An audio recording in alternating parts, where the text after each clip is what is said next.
ওকে, তো টিপি link router কীভাবে সেট আপ করবেন সেটা আপনাদেরকে এখন দেখাবো। তো অতি ফার্স্টে আপনারা কী করবেন, আপনাদের যে ওয়াইফাইটা আছে সেটাকে অন করে নেবেন।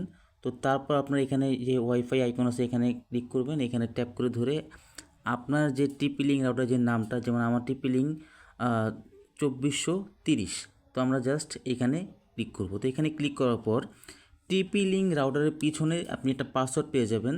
সেই পাসওয়ার্ডটা কিন্তু আপনি এখানে দিয়ে আপনার রাউটারটি কানেক্ট করতে হবে। তো আমি পাসওয়ার্ডটি দিয়ে দিচ্ছি, আমার রাউটারের যে পাসওয়ার্ড।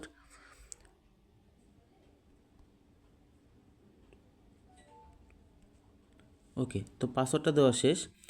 তো পাসওয়ার্ডটা দিলেই কিন্তু আপনার রাউটারটি কানেক্ট হয়ে যাবে, ঠিক আছে। কিন্তু নেটের লাইনটা কিন্তু আসবে না, আপনার নেটের লাইনটা আসার আগে আপনার রাউটারটিকে সম্পূর্ণভাবে কনফিগার করে নিতে হবে।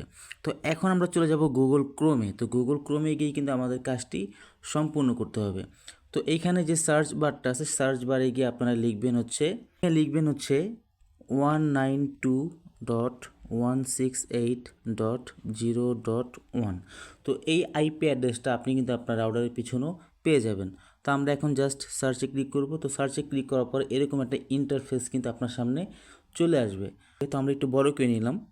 তো এইখানে এখন আপনার লগ ইন পাসওয়ার্ড দিতে হবে। আপনি যে পাসওয়ার্ডটি দিবেন, মানে পরবর্তীতে কোনো কাজের জন্য বা কোনো পাসওয়ার্ড পরিবর্তন করার জন্য যখন আপনি আপনার রাউটারে প্রবেশ করবেন, তখন কিন্তু আপনার এই লগ ইন পাসওয়ার্ডটি দিয়ে কিন্তু আপনার রাউটারে প্রবেশ করতে হবে। তো আমি এখানে আমার লগ ইন পাসওয়ার্ডটি দিয়ে দিচ্ছি।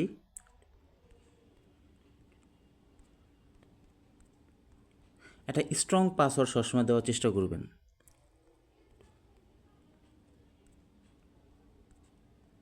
ওকে, দিয়ে যে এখন আমি আমার রাউটারে প্রবেশ করলাম। ওকে, তো আপনার সামনে এরকম একটা ইন্টারফেস চলে আসবে। তো আপনি এখানে কি করবেন, যেখানে দেখেন নেক্সট লেখা আছে, তো আপনি জাস্ট এই যে এখানে নেক্সট, এই নেক্সট বাটনে আপনি ট্যাপ করবেন। তো আমি এখানে নেক্সটে ক্লিক করলাম।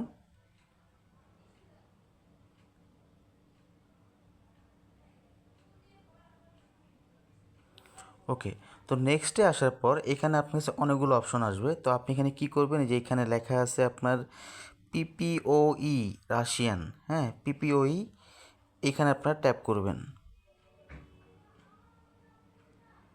আচ্ছা, তো এখানে করার পর আপনি জাস্ট এখানে নেক্সটে ট্যাপ করবেন। তো নেক্সটে ট্যাপ করার পর এখানে আপনার ইউজার নেম, পাসওয়ার্ড এবং কনফার্ম পাসওয়ার্ড, এই তিনটা জিনিস আপনি এখানে টাইপ করতে হবে। তো আপনাদেরকে বলে রাখি যে আপনি যেই কোম্পানি নেট ইউজ করতেছেন সেই কোম্পানি আপনার একটি ইউজার নেম এবং একটি পাসওয়ার্ড তারা দিয়ে দিবে। আপনার রাউটার কনফিগার করার সময় কিন্তু আপনার সেই ইউজার নেম এবং পাসওয়ার্ডটি কিন্তু প্রয়োজন পড়বে। তো আপনি অবশ্যই সেই কোম্পানি থেকে, মানে যেই কোম্পানি নেট আপনি ইউজ করতেছেন সেই কোম্পানি থেকে আপনি আপনার ইউজার নেম এবং পাসওয়ার্ডটি জেনে রাখবেন। তো আমি আমার এখানে ইউজার নেম দিয়ে দিচ্ছি।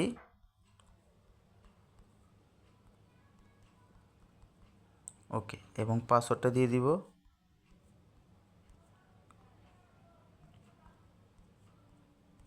ওকে, দেওয়া হয়ে গেলে জাস্ট আপনি এখানে নেক্সটে ট্যাপ করবেন। তো নেক্সটে ট্যাপ করার পর এখন আপনার এখানে যে রাউটারের যে ওয়্যারলেস যে নেমটা, যেটা আপনার সবসময় আপনার ওয়াইফাইতে যখন আপনি যাবেন তখন যেই নামটা শো করবে সেই নামটা আপনি এখানে দিয়ে দিবেন। তো আমি এখানে নাম দিয়ে দিচ্ছি।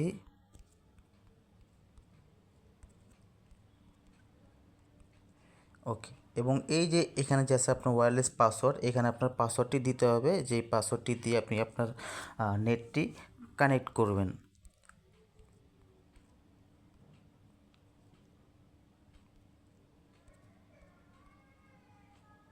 ওকে, তো আমি পাসওয়ার্ড দিয়ে দিলাম। তো পাসওয়ার্ড দিয়ে দেওয়া হয়ে গেলে আপনি জাস্ট এখানে নেক্সটে ট্যাপ করবেন।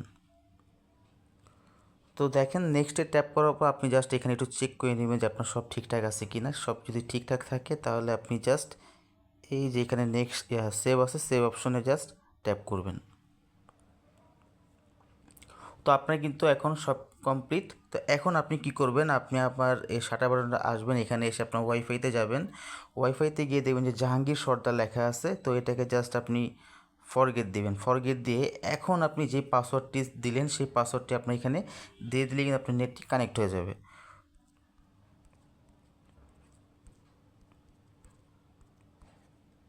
ওকে, তো দেখবেন এখন কিন্তু আমার নেট কিন্তু কানেকশন পেয়ে গেছে। তো আমরা এখন চেক করে দেখব যে আমাদের ফেসবুকটি চালু হলো কি না। তো দেখতে পাচ্ছেন এই যে দেখেন ফেসবুক কিন্তু সব কিন্তু চালু, মানে আমাদের রাউটারটি সম্পূর্ণভাবে কানেক্ট হয়ে গেছে। তো এই প্রসেসটি যদি আপনার জানা থাকে তাহলে কিন্তু আপনি খুব সহজেই কিন্তু ঘরে বসে আপনি আপনার নিজের রাউটার নিজেই কনফিগার করতে পারবেন। আপনার রাউটার কনফিগারেশনের ক্ষেত্রে অবশ্যই কিন্তু কষ্ট করে আপনার নেটের অফিসে যেতে হবে না রাউটারটি কনফিগার করতে, যদি কিনা এই প্রসেসটি আপনার জানা থাকে যে কীভাবে ঘরে বসেই খুব সহজে আপনি আপনার রাউটারটি একটি মোবাইলের মাধ্যমে কনফিগার করতে পারবেন। আশা করি আপনি ভিডিওটি ভালোভাবে বুঝতে পেরেছেন। তো ভিডিওটি যদি ভালো লেগে থাকে এবং আপনি যদি উপকৃত হয়ে থাকেন তো অবশ্যই চ্যানেলটিকে সাবস্ক্রাইব করবেন এবং পাশে থাকা বেল আইকনটি অন করে দিবেন আমার পরবর্তী ভিডিওর নোটিফিকেশন পাওয়ার জন্য। এবং যারা ফেসবুক পেজ থেকে দেখতেছেন তার পেজটিকে ফলো করে রাখবেন নতুন নতুন সব ভিডিওর আপলোড পাওয়ার জন্য, এবং বেশি বেশি করে শেয়ার করবেন যাতে আপনার মাধ্যমে অপর এক ভয়জাতি প্রসেসটি শিখতে পারে। তো ভালো থাকবেন, দেখা হবে নেক্সট ভিডিওতে। সে পর্যন্ত আল্লাহ হাফেজ।